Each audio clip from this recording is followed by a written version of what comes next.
Break के बाद एक बार फिर से आप सभी का स्वागत है गुड लक टिप्स में। दर्शकों, ब्रेक से पहले हमने 6 राशियों की बात की थी। चलिए अभी के लिए आगे बढ़ते हैं और अब जान लेते हैं तुला, वृश्चिक और धनु राशि वाले सभी जातकों के बारे में।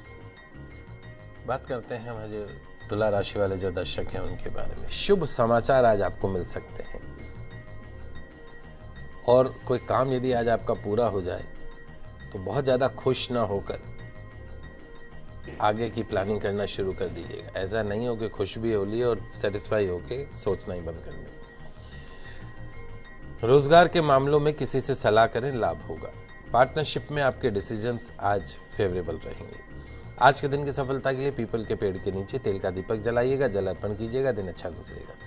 अगली जो राशि वो है वृश्चिक राशि। वृश्चिक राशि वाले जो हमारे दर्शक हैं, आज के सितारे आपके वो काम करवा सकते हैं जो काफी दिनों से उलझे हुए हैं, अटके हुए हैं। बिजनेस के ऊपर एक नए सिरे से आज आपको ध्यान देना होगा। भाग्य आज आपके साथ है। आज के दिन की सफलता के लिए बुजुर्गों के चरण छूकर दिन की शुरुआत कीजिए, बड़ा अच्छा महसूस करेंगे। और वो आधा झुक के चरण छूना नहीं है, पूरे चरण छूने, ध्यान रखिएगा। पहले साष्टांग प्रणाम हुआ करते थे, बिल्कुल लंबलेट हो जाते थे, फिर चरण पे आए, फिर घुटनों पे आ गए, अब तो हल्का सा कमर को बेंड करके की प्रणाम कर देते हैं। सो थोड़ा सा सिस्टमेटिक होकर चलिए। धनु राशि की बात करते हैं। आज का दिन काफी क्रिएटिव हो सकता है, कुछ अच्छे ऑफर्स आज आपको मिल सकते हैं। भागीदारी में लाभ होगा, सार्वजनिक जीवन में मान सम्मान मिलेगा। आज के दिन की सफलता के लिए जरूरतमंद को चप्पलों का दान कीजिएगा। चप्पलों का दान का मतलब ये नहीं उठा के दे दे चप्पल, मतलब दान कीजिएगा प्रॉपर वे। पंडित जी, अंतिम 3 राशियों की तरफ बढ़ने से पहले बीकानेर से एक दर्शक हमारे साथ जुड़ी हैं, सुमित्रा जी हैं।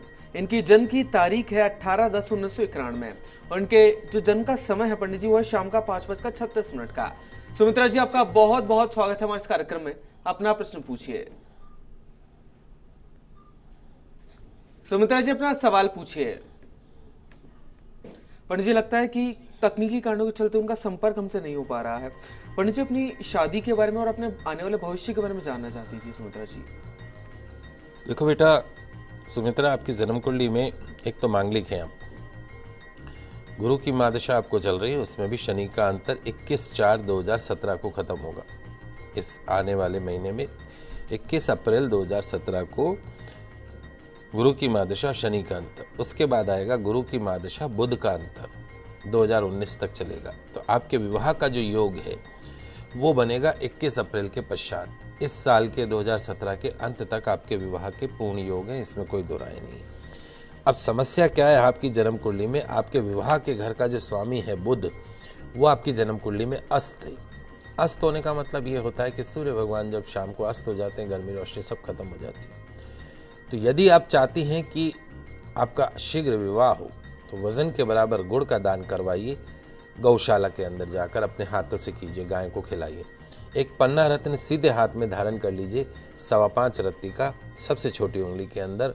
पूरे जीवन भर यदि आप संपूर्ण परिवार के सुख को चाहती हैं, विवाह के सुख को चाहती हैं, तो जीवन भर आपको पन्ना पहनना है। बाकी आपकी जन्म कुंडली बहुत अच्छी है और अगर कोई कंपटीशन फाइट करती है तो उसमें भी सक्सेस मिल सकती है। नियमित रूप से सूर्य भगवान को जल अवश्य चढ़ाई, क्योंकि आपकी जन्म कुंडली में सूर्य भी नीच का है। तो यदि सूर्य की शांति करना चाहते हैं, जीवन में यशमान वैभव चाहते हैं, तो सूर्य के लिए सूर्य भगवान को जल चढ़ाएं, आदित्य हृदय स्तोत्र का पाठ करें। पंडित जी, अभी के लिए बीकानेर से एक और दर्शक हमारे साथ जुड़ी हैं, चंद्रिका जी हैं, जो कि अपने पुत्र मुकेश के लिए जानना चाहती हैं। मुकेश की जन्म की तारीख है 5/1/1999 और जन्म का समय है सुबह का 11:35 का। चंद्रिका जी, आपका बहुत बहुत स्वागत है। अपना सवाल पूछिए। जी, जय श्री कृष्ण पंडित जी। जय श्री कृष्णा बेटा, प्रणाम। खुश रहिए। जी पंडित जी, मैं अपने बच्चे के बारे में जानना चाहती हूँ। ये भी आईटी कर रहा है और 12th भी है इसके बारे में जानना चाहती हूँ। कैसा रहेगा इसका भविष्य? क्या जॉब करेगा या फिर खरीद करेगा, क्या बिजनेस करेगा? देखो बेटा, चंद्रिका बच्चे की जो कुंडली है मुकेश की, उसमें एक बहुत चीज़ अच्छे से क्लियर कर देता हूँ आपको। आप इसको आईटी वगैरह करवा तो रहें, लेकिन शनि, लोहा, कंप्यूटर्स, इलेक्ट्रॉनिक, इलेक्ट्रिकल इसको सूट नहीं करता है। इसकी जन्म कुंडली में सूर्य बुध बुध आदित्य योग बना हुआ है और वो भी कर्म क्षेत्र में उच्च पद पे अवसर बन सकता है। आरएस जैसा कंपटीशन फाइट करे, आईएएस जैसे कंपटीशन को फाइट करे, कलेक्टर बन सकता है, मजिस्ट्रेट बन सकता है, लॉ सेक्टर के अंदर जा सकता है। लेकिन इसको टेक्निकल, चूँकि इसकी जन्म कुंडली में शनि नीच का है, तो अभी से ही इसको टेक्निकल मत कीजिए, क्योंकि टेक्निकल लाइन इसको सूट करती नहीं है। इसकी कुंडली में शनि नीच का है। शनि कब नीच का होता है? जो मंगल के घर में बैठता है। तो बहुत ज़्यादा काले कपड़े इसको नहीं पहनाने हैं।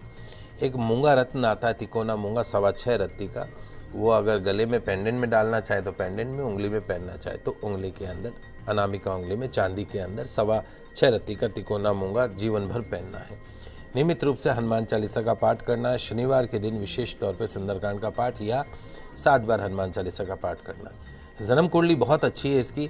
आगे सरकारी नौकरी के, जैसे मैंने कहा कि इसके सरकारी नौकरी के योग है, कॉमर्स वगैरह सब्जेक्ट दिला के आप इसको आगे गवर्नमेंट कंपटीशन की तैयारी करवा सकते हैं। लेकिन साइंस में इसका कैरियर नहीं रहेगा, टेक्निकल बच्चा नहीं रहेगा, ये चीज़ बहुत क्लियर है। इसलिए आप सोच समझ के इस बच्चे के बारे में आगे डिसाइड कीजिएगा। मघा नक्षत्र का जन्म है, गणमूल नक्षत्र में आता है। पैदा होते 27 दिन में पूजा हो गई होगी, नहीं हुई तो वो पूजा अवश्य करवा लीजिएगा। तो चलिए दर्शकों, अभी के लिए आगे बढ़ते हैं और अब बात कर लेते हैं अंतिम 3 राशियों की, जो कि है मकर, कुंभ और मीन राशि।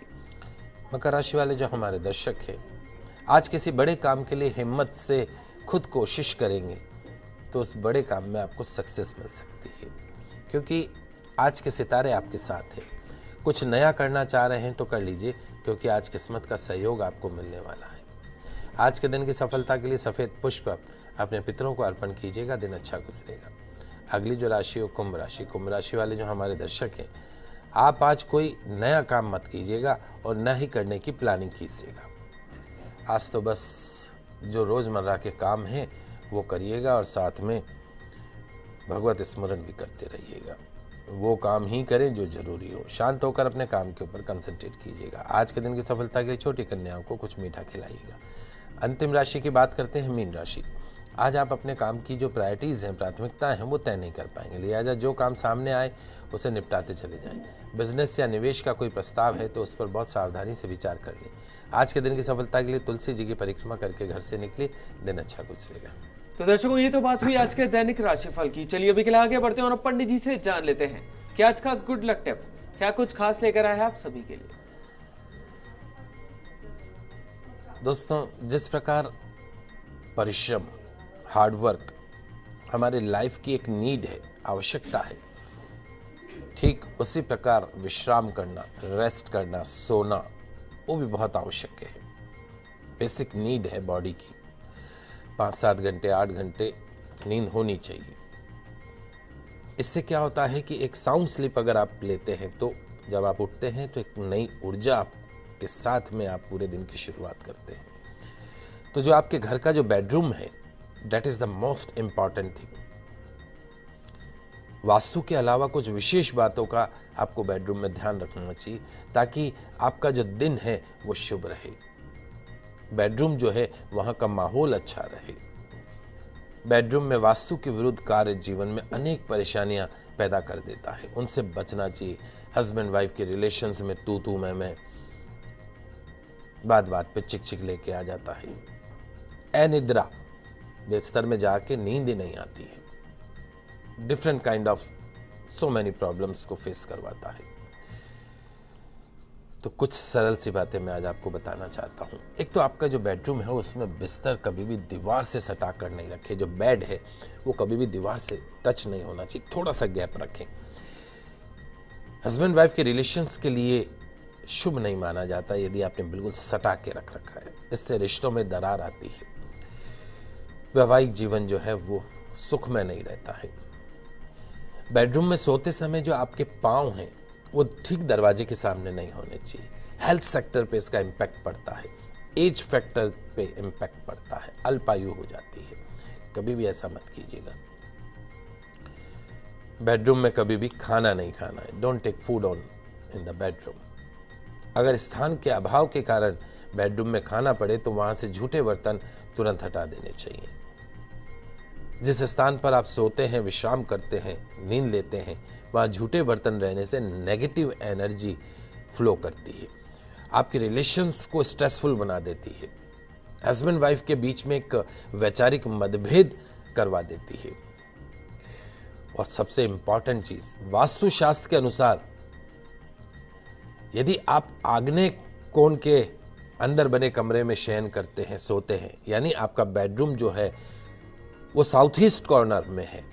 साउथ ईस्ट कॉर्नर इस डायरेक्टली जो है वो रिप्रेजेंट करता है अग्नि तत्व को। तो अग्नि तत्व से संबंधित डिफरेंट काइंड ऑफ डिजीज का आपको सामना करना पड़ता है। तो कौन कौन सी ऐसी डिजीज होती हैं? High blood pressure, diabetes, heart problem. अगर आप जो है साउथ ईस्ट कॉर्नर के आग्नेय कोण में बने कमरे में सो रहे हैं तो this kind of health problem you can face. Husband wife के बीच में लठ बजते हैं, वैचारिक मतभेद होंगे तो लठ भी बजेंगे। यदि आपका बेडरूम दक्षिण पूर्व यानी आग्नेय कोण में हो तो पति पत्नी के बीच अनबन होती है, गुस्सा, क्योंकि आग्नेय कोण की जो एनर्जी है, जो अग्नि है, वो कहाँ जाएगी? वो शरीर के अंदर आएगी, और वो जब शरीर में आएगी तो गुस्सा किसी भी लेवल तक चला जाता है, स्ट्रेस किसी भी लेवल तक चला जाता है। दक्षिण पश्चिम सबसे अच्छा माना जाता है कोना, लेकिन अगर कहीं संभव नहीं हो, यदि आप अपना बेडरूम कहीं और बना ही नहीं सकते आग्नेय कोण के सिवा, तो ऐसी स्थिति में बताइए गुरुजी हम क्या करें? तो उसका आंसर, आपका आग्नेय कोण में बेडरूम है, नो प्रॉब्लम। बेडरूम की व्यवस्था दक्षिण पश्चिम, आग्नेय कोण का जो दक्षिण पश्चिम कमरे का जो कोना है वहां पे बेड रखिए, दक्षिण में सिर करके सोइए। सिंपल सा सॉल्यूशन। और एक रेड कलर का बल्ब 24 आवर्स उसमें जला दीजिए। कोशिश कीजिए आग्नेय कोण के बने कमरे में, बेडरूम में नहीं सोना है। फालतू खर्च से यदि बचना है, पति पत्नी के बीच कलह कलेश से बचना है, तो इस तरीके से आपको आग्नेय कोण से रिलेटेड, क्योंकि ये क्या होता है कि आग्नेय कोण के अंदर हस्बैंड वाइफ रहते हैं तो कहीं ना कहीं उनके रिलेशंस पे बहुत ज़्यादा इम्पैक्ट होता है। हमेशा एक दूसरे की बुराई खोजने में ही लगे रहते हैं कि तूने ये किया, मैंने ये किया। क्रोध अपनी चरम अवस्था पे पहुंच जाता है, संबंध विच्छेद, तलाक का कारण बन जाता है, चाहे वो पति पत्नी का हो, पिता पुत्र का हो, पार्टनरशिप का हो। तो कोशिश कीजिए आग्नेय कोण में कभी भी बेडरूम, ऑफिस, बच्चों के पढ़ने का कमरा, ये कभी नहीं होना चाहिए। तो दर्शकों, हम आशा करते हैं कि हमारा कार्यक्रम आज आपको काफी पसंद आया होगा। पंडित जी हमारे स्टूडियो में आने के लिए और दर्शकों की समस्याओं का समाधान करने के लिए आपका बहुत बहुत शुक्रिया। आप सभी का आज का दिन मंगलमय हो, शुभ हो। जय श्री कृष्णा, जय माता की, जय श्री हरि। तो दर्शकों, आप सोमवार से शुक्रवार हमें कॉल कर सकते हैं और जान सकते हैं आपकी समस्याओं के समाधान। तो दर्शकों, कल फिर मिलेंगे, तब तक के लिए खुश रहिए, अपना ख्याल रखिए, नमस्कार।